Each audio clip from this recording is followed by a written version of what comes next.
There are many different compounds that make up AOX, but some of the most toxic components are dioxins.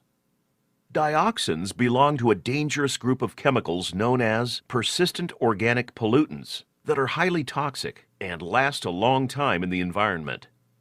When contaminated food is consumed, dioxins are absorbed in the fat tissue of animals and humans, where they can remain for decades. Dioxin levels are highest in people because dioxin accumulates in the food chain, so the higher in the food chain, the higher the concentration. Dioxins have been linked to cancer, birth defects, and many other serious health problems. After dioxins were linked to chlorine bleaching in 1986, steps were taken to eliminate chlorine usage.